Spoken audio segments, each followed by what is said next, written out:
Woo! Hello and welcome back to Shots with Spots. If you are not subscribed by now, make sure you hit the subscribe button and hit the notification bell as well, so you can be notified every time that I drop a brand new video. On today's episode of Shots with Spots, I'm going to kind of do a little, a brief introduction of myself. My name is Robert Spots. That's where I got the Shots with Spots idea.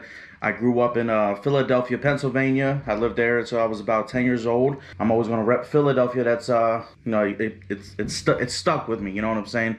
Philly to the day I die, 215. First and foremost, I want to thank you guys for being here today. I want to thank you guys for coming along to my channel, seeing what I'm up to. You know, just getting involved with the Shots with Spots. But first thing I want to ask is how everybody's weekend was. My weekend was actually pretty good. So this weekend, my kids had a sweetheart dance at school. And what that is, you know, usually they'll do the daddy and daughter dance. But this time they did the sweetheart dance, which is, you know, it's fathers, daughters, mothers, and sons. You know, pretty much everyone just getting out there and dancing with your sweetheart. We had a great time. Me and my daughter were dancing. You know, I am not the best dancer. I am a shitty dancer. That is 100% honesty. That is one thing that I will always be, is honest. Even on my wedding day, when it came time to dance, I thought we were just gonna wing it, and we did. You know, that might have been where we messed up. We didn't take any dance classes or nothing like that, but maybe we should have. I'm gonna try to find a video if I can. I'll post it here so you guys can see the dance. It was pretty interesting. But so me and my mom lived in Philly until I was about 10 years old. Then she ended up meeting somebody online, like a boyfriend type thing, that lived in Michigan. So long story short, we moved to Michigan, and that's kind of where I kind of began my journey of finding who I was as a person, I guess you could say. And that's pretty much where I started the learning and growing process of life. I was a pretty good kid through school for the most part, the first few years anyway. And you know, being the new kid in school, you kind of don't have a choice but to just be good, because you kind of stay to yourself. You don't know the right crowds to mingle with yet. You know what I'm saying? So yeah, I started off. I was doing good. I had good grades, perfect attendance, never got in trouble. All that great stuff that, you know, you want your kid to be.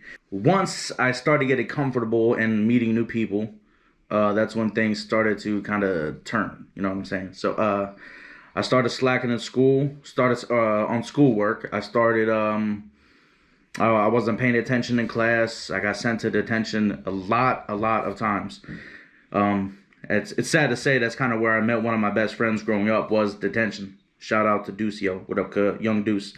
But yeah. So anyway, kind of back when I lived in Philly, you know, growing up in the school system in Philadelphia, I was actually bullied a lot. I know it's kind of crazy, someone like this, you know what I'm saying, getting bullied.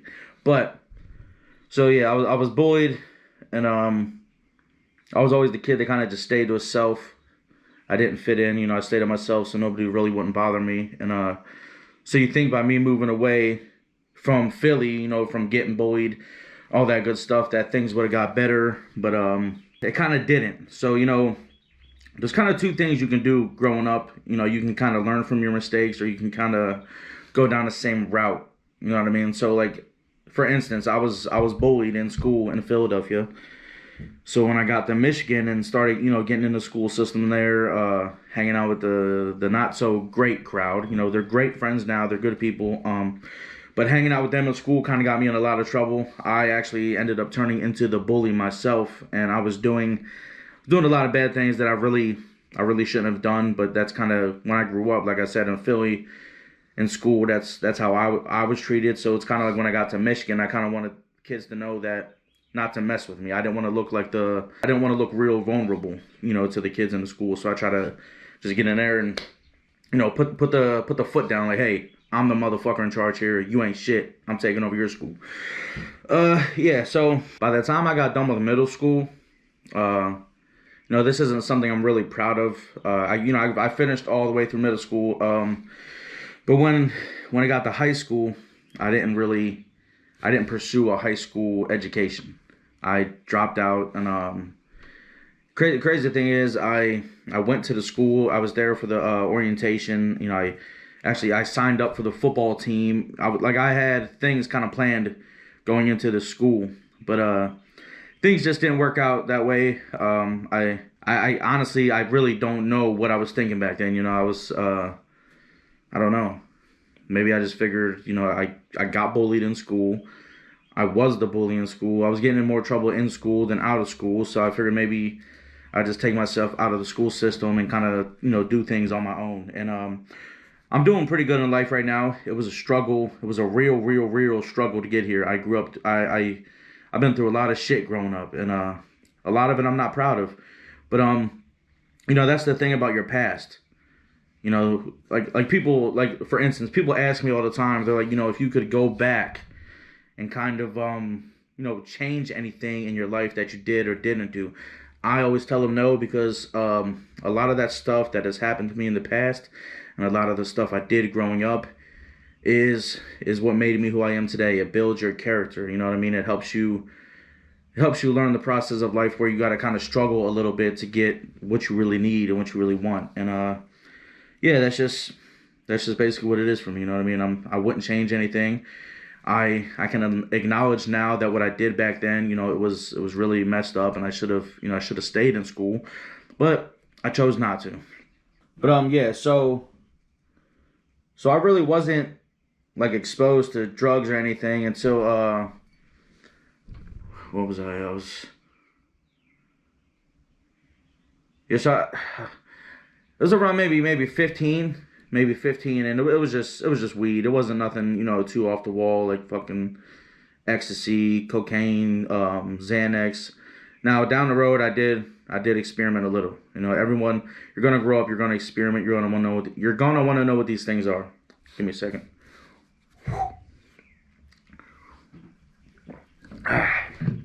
But yeah, I had some real close friends back in Michigan, and still to this day, I consider them as family. My sister, she actually still lives in Michigan, so one year we decided to go visit her, and while there, I made sure to stop and see my friends, and and as crazy as it is, when when you grow close to somebody, you grow how do I say it? You make such a strong bond with somebody that you can go years. And when I say years, I mean I left Michigan, like I said, when I was, how old was I? 18. I left Michigan when I was 18, and I went back to visit when I was like 28, 29, somewhere around that age. But when you can go that far of a distance without seeing somebody, and when you see them, your relationship clicks just like that. That's not a friendship. That's family. You know what I mean? Because family, you're gonna separate. Everyone goes their own separate ways. We all gotta grow up sometime, and I understand they got a life going on. I got a life going on. Where I'm at, we're millions. No, I wouldn't say millions, but we're a lot of miles away from each other, and it's a part of life. That's my slogan. It's everything is a part of life, no matter how good it is or how bad it is. It's always there to teach you a lesson, and yeah, so it's kind of ironic that these friends, this family that I'm talking about, is actually a lot of the reason I got in a lot of trouble. The trouble that I did growing up in school. We used to do a lot of bad shit.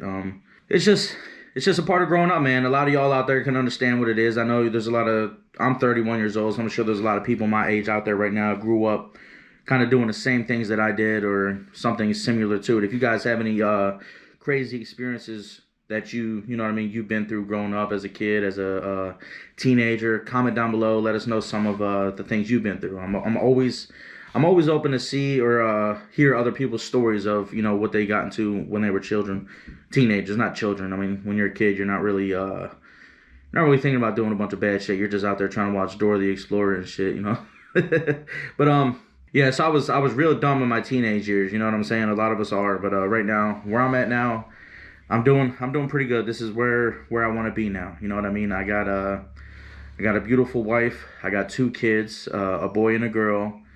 I got the dog. The only thing I don't got yet is the white picket fence, and that'll top it off real good. The white picket fence lifestyle. Yeah, so I'm doing pretty good. You know what I mean? Like I said, I'm 31 years old now. I got a real good job, good paying job, paying for my house. You know, I never.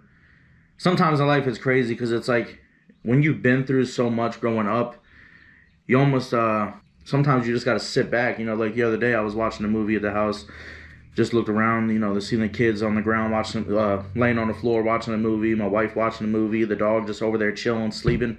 You just have to take a step back sometimes and look at what you accomplished. And you know, I don't like taking the credit for everything. My wife has done a lot. She's a real hard worker. She does what she does, takes care of the kids, takes care of the house. But just to look back at the accomplishment, you know, this is amazing. You know what I'm saying? To be able to be in my own house with my own family, living life. You know, a lot of people don't see that as spending time with family, but I do. You know, you don't always have to go out to dinner. You don't got to go do a bunch of, you know, different things out there to be spending quality time with family. You could literally just be sitting there in the house watching a movie, and your kids will always remember that. You know what I mean? That's what it's about. It's about the kids.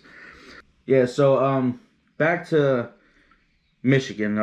I don't think I said it in there, but right now where I'm at, I live in Delaware. So, ooh, excuse me. My life started in Philadelphia. Um, After Philadelphia, we moved. Like I said, we moved to Michigan, and now I ended up in the middle of nowhere in Delaware. You know, Delaware is one of those states, man. It's a cool place to live. I came here to really kind of change my life back, try to get it back to somewhat, you know, a flat line, just normal, not dead, not a flat line like that. But just to kind of balance my life out a little bit better, you know, do better for myself, you know, make a better lifestyle for me. I never intended on starting my own family out here. That just happened, and that's God's power. That's God's will. That's what He wanted. That's what He wanted for me, and that's what He did. I lived in Philadelphia for 10 years. Moved to Michigan for another 10 years. Then, you know, things got a little crazy out there in Michigan. So my mother, she met somebody else. It's actually the guy she's married to now. So she's been with this guy for a while. This is one of the longest relationships for me that I've seen her been in. And so she met this guy, and we moved back to. So it wasn't Philadelphia. It's more like this. It's called Bristol, Pennsylvania. I don't know if you know what that is. Hit the thumbs up button. We were there for a while, and something happened to me. I wouldn't say I felt homesick, like from Michigan, because like this is after we left Michigan. So we were in Bristol, Pennsylvania. I was trying my best to fit in with the people I was around. It just wasn't clicking right. So I started reaching back out to my friends, and this is a crazy part of my life. I started talking to this girl, and I'm not gonna put her on blast. I don't want to put nobody's names out there, but I started talking to this girl online. She lived in Michigan, and it was someone that I had mutual friends with. It wasn't just like a random woman or kid. She was 17 at the time. Yeah, so I started talking to this girl. We built a connection. We kind of started like an online type relationship. What's that? Long distance relationship. And hold on. Gotta take a shot before I start talking about this. So this was a long distance relationship for a while, and so what I ended up doing, this is kind of where my life, like, I wouldn't say took a shit. Like, it took a shit, but the first part of the shit was like, you know, the hard shit. It wasn't real bad. It was just coming out, popping out, like popping out, you know what I'm saying? But after about maybe 6 to 7 months, it just started like diarrhea. Just started squirting and spraying all over the fucking place. But so I met this girl, right? And we built a real strong connection online. At this time, I was 18 years old. Like I said, she was 17, I was 18. So it just started like talking, and we built a strong connection. We thought we loved each other. I'm gonna say thought, because that's back then. When I look back at it now, you know, the situation, as crazy as it is, it was dumb love. That's all it was. You know what I mean? We were both young.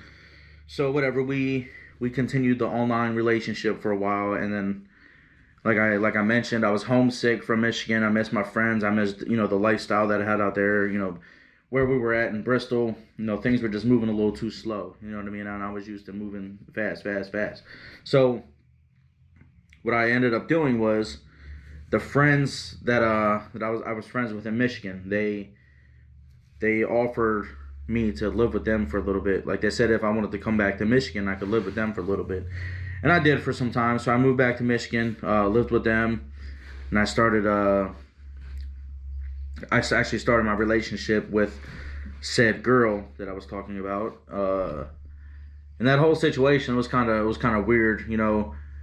This is why I call it dumb love, because some things happened out there, and what really ended up happening was.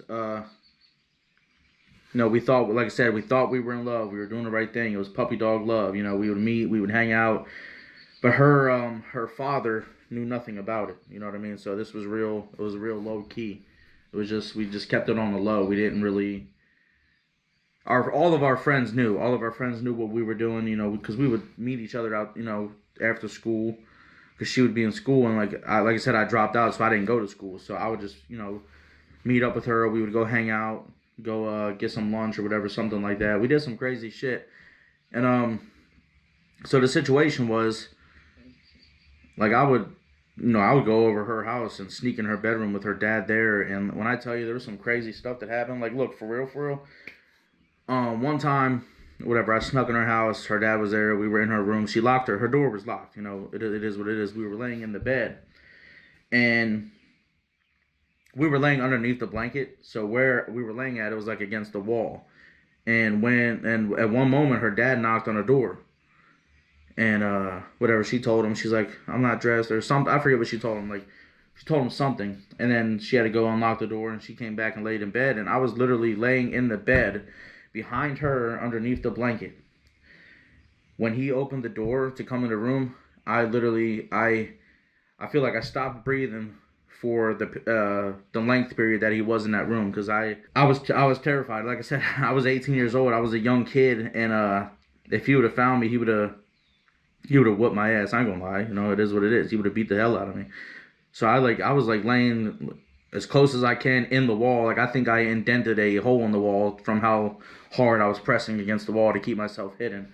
And he whatever, he talked to her about what he was talking about, and the whole time he's talking, I swear to God, I felt like my foot was out of the edge of the blanket. Like, I thought I was out, and I'm like, oh my God, if he looks over and sees 3 feet in his bed, he is gonna flip his shit. So, like, my heart is like,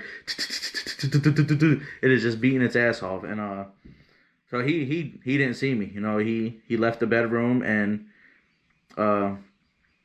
yeah. So it's just crazy stuff like that I did for love, man. And at the end of the day, to make a short story short, what the fuck did I just say? Make a long story short, he ended up finding out about it, which it was destined to happen. We were like I said, we were young, we were moving real quick, we were doing some crazy shit.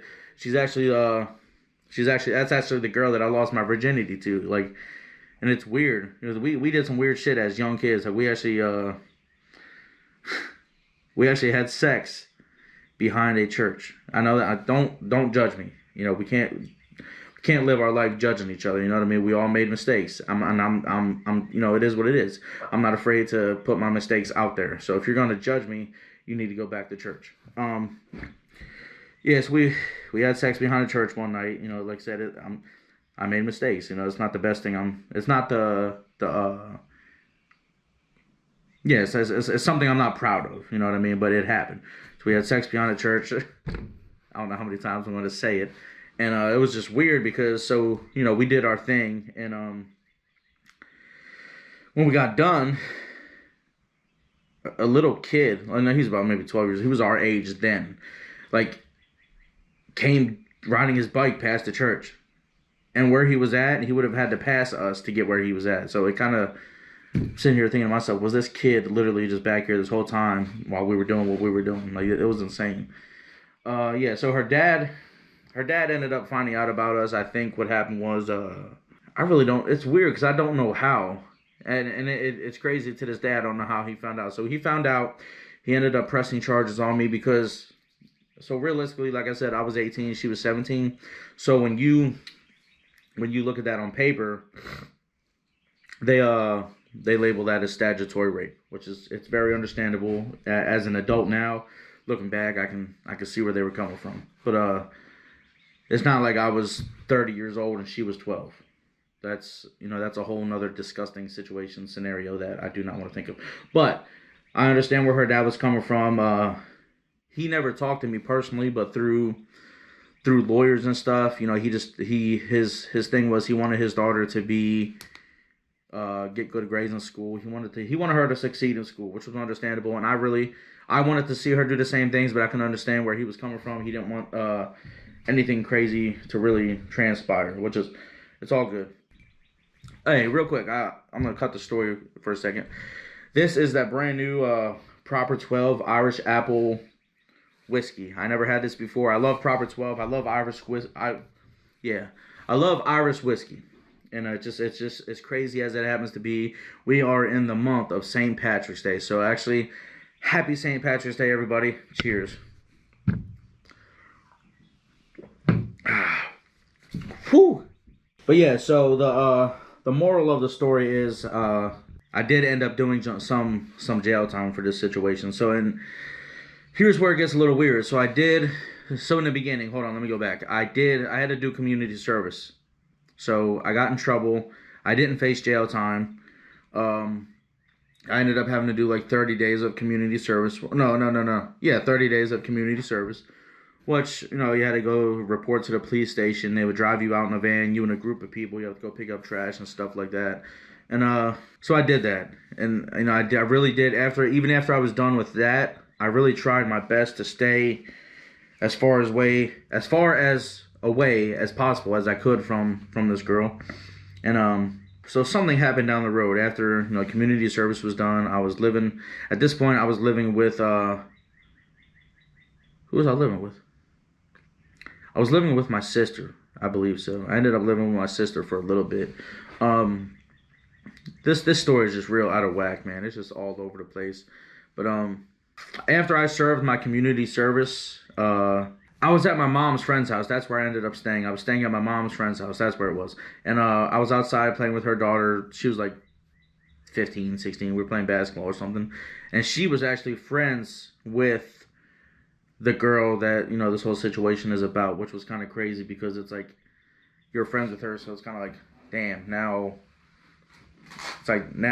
you're kind of like not dangling it in my face, but it's like, dang, now it's hard for me to really forget her when you're friends with her. But anyway, so we were outside playing basketball, and she got a phone call from the girl, yeah, and she wanted to talk to me. She knew I was living there, so she knew, she wanted to get a hold of me and talk to me about something. And she told me about her father. Her dad had passed away. I was young then. I'm not 100%, not what the hell. I'm not 100% sure what it was, that caused his death. But she knew that I was always the person she could come to talk to. And, whenever she was upset, I could make her feel brighter about the situation. But, yeah, so her father died. And in my young head, both of our young heads, we were like she was mourning about the situation, but it was also like, dang, my dad's dead now, what I'm saying? You can slide on through and we can do what we do. But no, that really wasn't the situation. It wasn't at all. But it was sad that he died. Rest his soul. So we tried. We tried getting back together. It worked for a little bit. And this is where it gets kind of crazy. So her aunt she didn't smuggle us. She didn't keep us on the low. She did, but her aunt actually had us together. I was at her aunt's house. I spent the night at her aunt's house once. Her aunt took us out to dinner. Her aunt was okay with us kind of being together, which was cool. It was, it was very nice, and I appreciated it at that time. But after a while, things kind of got back down to where it didn't look like we were going to have a future together anymore. Her dad, well, he was dead, but her dad's parents, this is where it kind of got off the wall. Her dad's parents found out that we were seeing each other again. And they weren't having it. They were like, hell no. This little white boy, that raps and thinks he's black is not going to be seeing her granddaughter anymore. So what they did is they went ahead and pressed charges again. Well, whatever, not again, but this was the second offense against me. So they pressed charges, and I actually got to meet him. I actually got to meet him and talk to him with the lawyer present, and the situation was pretty good. You know, they weren't jerks about it. They were real nice people. I was nice to them. They just told me they just wanted to see better for their granddaughter. They didn't think she needed this kind of stress or drama right now, which I understood. And like I said, this whole situation is crazy. I was 18, she was 17. The age gap wasn't like here. It was just literally right there. So the grandparents were like, they basically told me, you know, we just wanted to grant our son's wishes. He wanted to see the girl. I almost said her name. I almost said it. You almost got it. But they wanted to see her do better in school and just the same shit that he said. But yeah, so let's get off of that. So after that situation, we really just ended it. It was done. We couldn't go any longer, you know what I mean? It was just too much trying to like hide this, hide that. Here and there she would reach out. It was just like, hey, how you doing? But I really tried my best to just drop it, you know what I mean? Even when because in my head it's like I would get excited seeing, you know, her calling me or seeing that she wanted to get back in touch, but I was the stronger person and I just dropped it, you know what I mean? I had to do what I had to do. So after that situation, this is all still in Michigan. This is Michigan where this is all happening. I'm still in Michigan at this point. I met this girl. So I kind of met this girl she was in the in-between of this whole situation. She came in because she lived at my mom's friend's house. She lived across the street from her. This is where it gets weird. This is also very fucking weird. So this lady, she was 30 years old when I was 18. I was just looking for, you know, I can't say it. I was just looking for some action. I was 18. Of course, I want to get out there. I wanted to start raining. I wanted things to get a little wet. You know what I'm saying? So I ended up dating this 18-year-old. I was 18. I ended up dating this 30-year-old woman when I was 18 years old. And that is, looking at that now, that is very disturbing. You know what I'm saying? You see I'm 31 years old. So if I were to look at an 18-year-old, that's kind of creepy for me. That's kind of like borderline, like, you're going to jail. So, yeah, the situation was just kind of messed up. So I got with this 30-year-old, and it was kind of more of like a rebound type deal. You know what I mean? I just got done dealing with this fucking court shit. I was, if you think about it, it's kind of weird because I just got out of jail for dating I got out of jail for dating a 17-year-old when I was 18. You know, that age gap is like I said, that's right there. But when you put 18 and 30, that shit's like on the other side of the fucking field, dog. So, anyway, I finished my jail sentence. I forgot to tell y'all that. I went to jail for 30 days for that other girl after the grandparent situation. I went to jail for 30 days, and that shit was just like, what the fuck? So yeah, I was with this 30-year-old after I got out of jail, and me and her, I'm sitting here thinking to myself, so the first thing I kind of thought of was like, okay, so I'm 18, she's 30, the only one that's got to worry about going to jail is her this time. I'm on the other side of the fence, you know what I'm saying? Like, her fence is over here, and I'm all the way over there, 18, 30, like, what the fuck? So I'm with this 30-year-old, and this is where my life starts getting fucking worse, man. Like, so I thought I was already going downhill. Like, I was stuck right in the middle, but when I met this 30-year-old, man, my shit just went, pooh! I went all the way to the down. All the way down to the ground. God, sorry. So, yeah, with this 30-year-old, and things are just weird, dude. So, this lady, I'm gonna call her a lady because she's old. So, this lady kind of introduced me to a bunch of crazy shit, drugs that I didn't even know existed. I don't think I could say I ever loved her. I really just think I loved the situation because I started doing kind of drugs. I was doing this is when I actually started doing Xanax. I don't even think I ever touched weed the whole time I've been with this lady. I did Xanax, I did Somas, Percocet, Vicodin. Let's see. This was my pill phase. what the fuck were these things? Somas. What else did we do? Promethazine. I tried that. That was actually pretty crazy. Like this was the phase where I just started looking like a fucking zombie, man. Like when if you look at me now, yeah, I'm a big dude. I ain't gonna lie. I'm rocking his dad bod for the rest of my life. But when when I was with this lady at the retirement home, I man, I was slim. And I ain't gonna lie, man. Sometimes I'm like, man, I should start taking pills again so I can get my body back. But it's just like when you do that shit, man, it's rough, man. You know, it puts you in a tough situation. I got so freaking gone one night. I could have got myself killed, and that's the crazy part about it. You know, when I look back at it, it's like, dude, this part of my life when I was with this 30-year-old lady it was the hardest part of my life. You know what I mean? It put me through so much hell. You know what I mean? Yeah. So I made it through it. You know, this me and this lady have been through a lot of shit.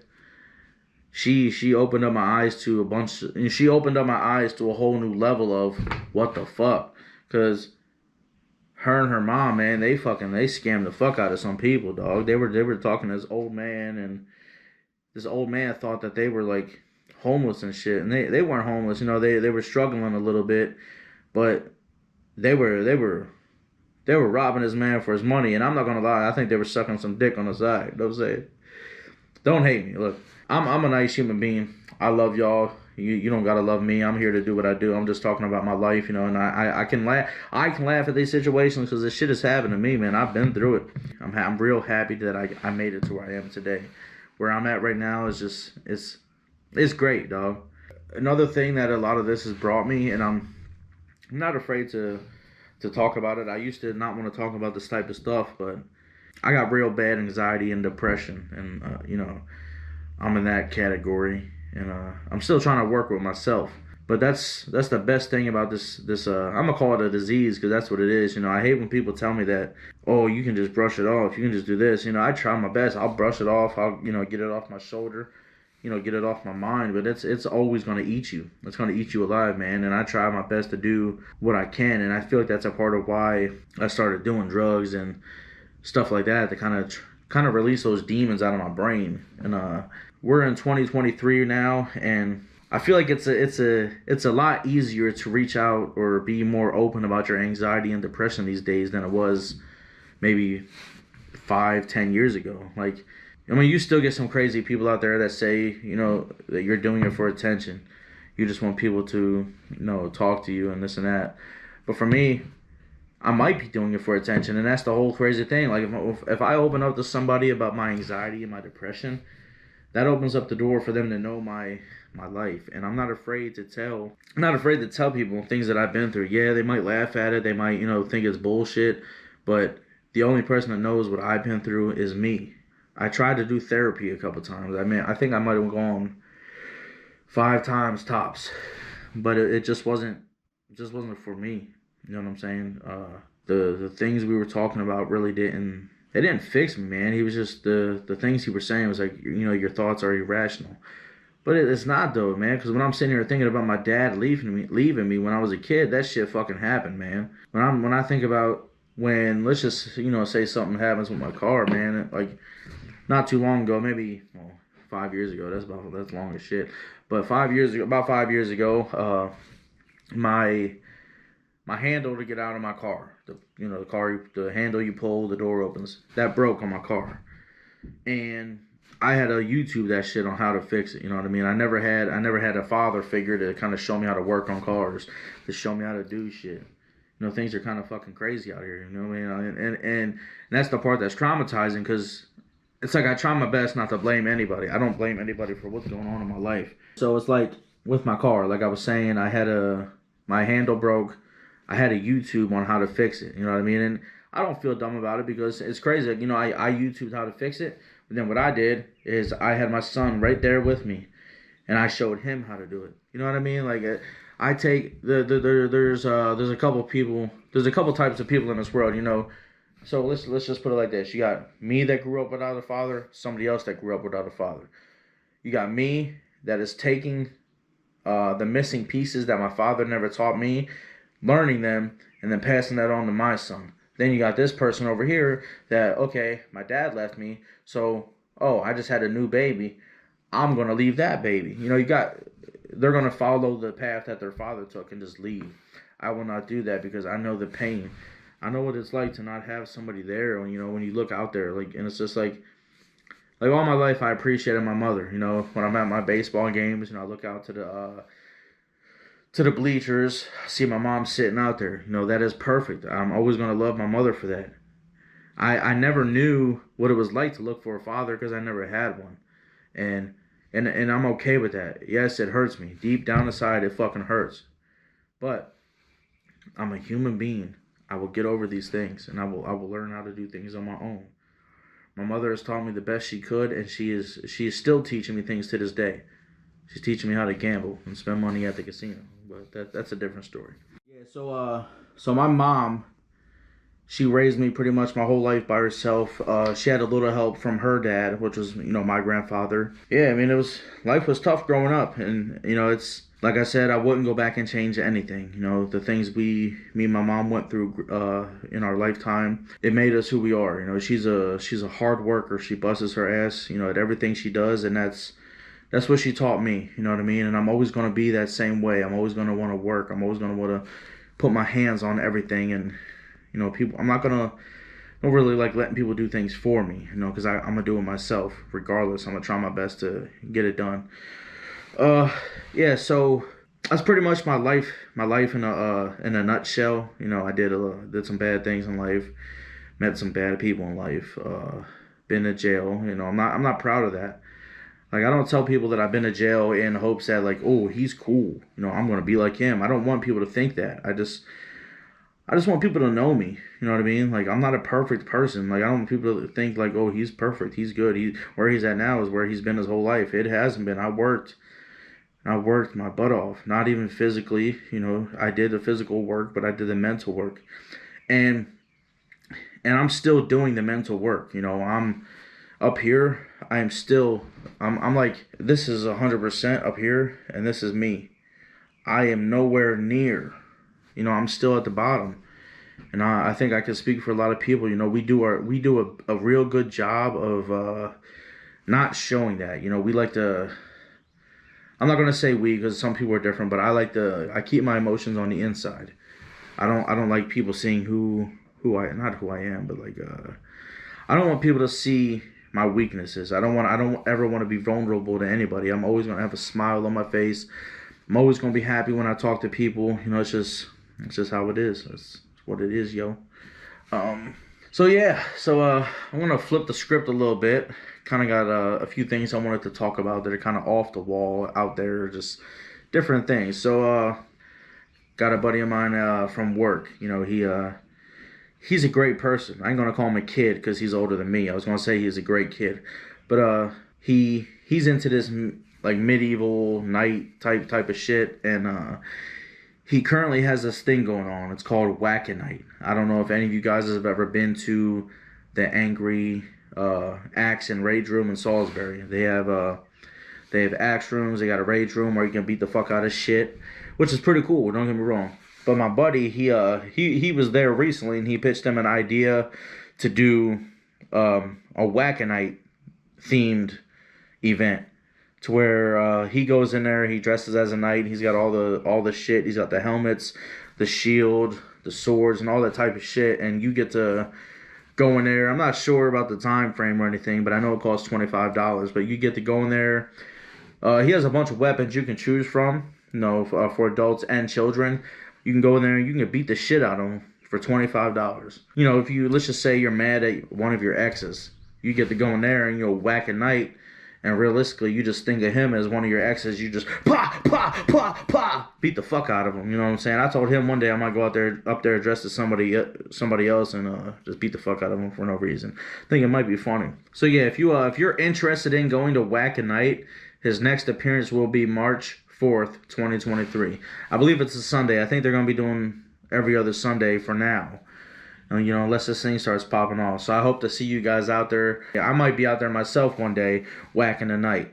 I'd rather whack a night than whack myself. You know what I'm saying? Make sure you go see Sir Eric Stonewolf and get your chance to whack a night.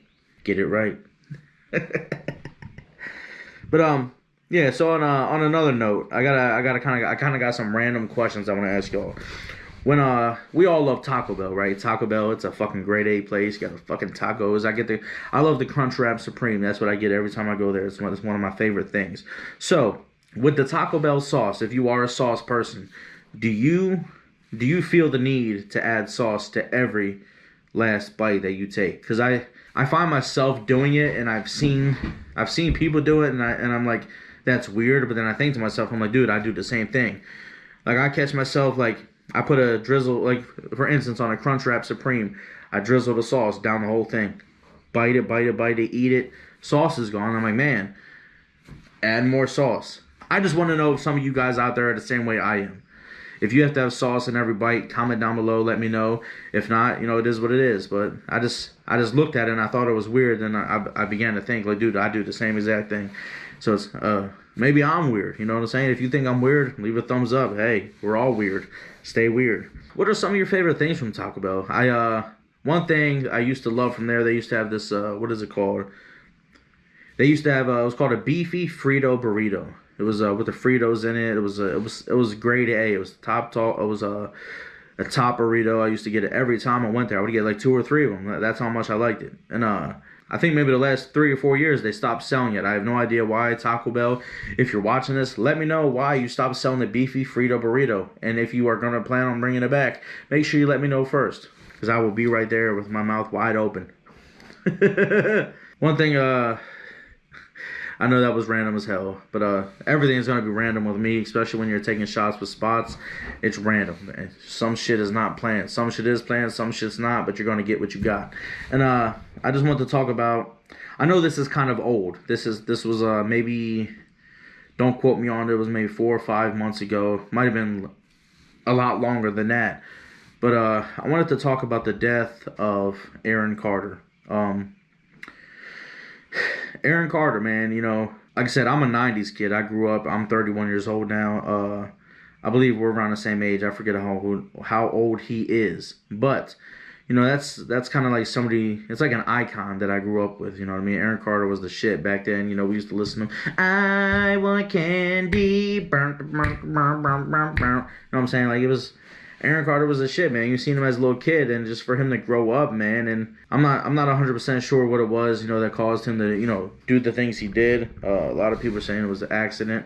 Some people, he did it on purpose. It was suicide. But it's just one of the things, man. Aaron Carter, he was like I said, he was an icon growing up, man. I used to look up to him when I was a kid. His music was awesome, and it kept the party going, kept your hopes up, man, kept you happy. And honestly, to this day, like me and my family, we got the Aaron Carter CD in the car. We're always bumping it. It's sad to see somebody that you grew up listening to, like an idol, like Aaron Carter, just pass away, man. He was he seemed like he had a lot going he seemed like he had a lot going for himself. He was going to be big. I think he tried his career growing up, as an older person, and it just didn't work out as much as it did when he was young, when he was like 12, 13 and whatnot. It just sucks, man. With depression, anxiety, man. Sometimes you get those people that just can't hide it anymore. They can't keep fighting it. And don't get me wrong, man. This shit hurts, because there's some times where I feel like stop fighting. There's sometimes I feel like giving up on myself. Some people just can't deal with it anymore, man. They just put up with it for so long, and just that one day they just let it go, man. And I hate to see that happen to people, man. I hate to see the people that give up on the fight, because the fight is something that just keeps you going, believe it or not. I'm fighting every day. I have a hard time, even where I'm at in life right now. I have a hard time thinking that I'm even doing good for myself or my family. Like, I question myself. My wife will tell you, I'm always asking for reassurance. Like, hey, did I do something wrong today? Hey, she might be looking, like, for instance, my wife, like, if she looks upset about something else, even if it has nothing to do with me, I'm thinking it has something to do with me, just because I'm so used to being a failure, so used to being a letdown, so used to not being the best that I could be. I'm trying my best right now to be a good father, a good husband, and do things right by myself and by my family. Things are just crazy right now, Life is hard. But the best part about it now is like we're in 2023 right now, and I feel like a lot of people with anxiety and depression are not afraid to hide it anymore. We're more vocal with it. We're more public with it. We're not afraid to tell people, hey, we got a problem, and we're not afraid to fight it anymore. We're gonna keep going every day. Do the best we can, but we're not giving up on the fight. You know what I'm saying? It's always gonna be me against myself, and I feel like that's all that really is. Me against depression, me against anxiety. I try my best to be the best person I can be, but it's just how it is. Yeah. So Aaron Carter, man, that was a tough loss on the world. Honestly, we all saw him battling, doing what he was doing, but it's just a sad situation. I want to just give a second to shout out this Proper 12 whiskey. This is the brand new flavor. It's Irish apple. I have never tried this one before, but this is this episode is the first time I ever drank this, and I am really intrigued by it. I like this a lot. It's not as harsh as the just a regular whiskey. Shout out to Conor McGregor for dropping his brand, Proper 12. Happy St. Patrick's Day to everybody. I hope you guys be safe out there. Get drunk, get lit, have a good time, take shots with spots. Just make sure you make it home alive. You got a lot of people out there that love you, including myself. I love you. But yeah. So we're gonna take one more shot. This is the last shot of this episode. Make sure you guys hit the subscribe button, and yeah. Just come along for the fun, man. I'm here to have a great time, taking shots with spots. The idea of this channel just kind of came out of nowhere. I'm a drinker, you know what I mean? I'm a drinker and a thinker. So let's take a shot with spots. Make sure you hit the subscribe button. I love you guys. And stay tuned for more interesting fun on this channel. I really don't know the direction I'm taking this channel. I'm here to have fun. I'm here to have a great time. I'm here to meet new people. So, if you guys want to mingle, get to know me, comment down below different things that you might want to know. Comment down below things about yourself. Let me know what kind of drinks you like to drink, and maybe I will try them out on this show here. Thank you guys for staying here, getting to know me a little bit, and I will see you guys next time. Cheers.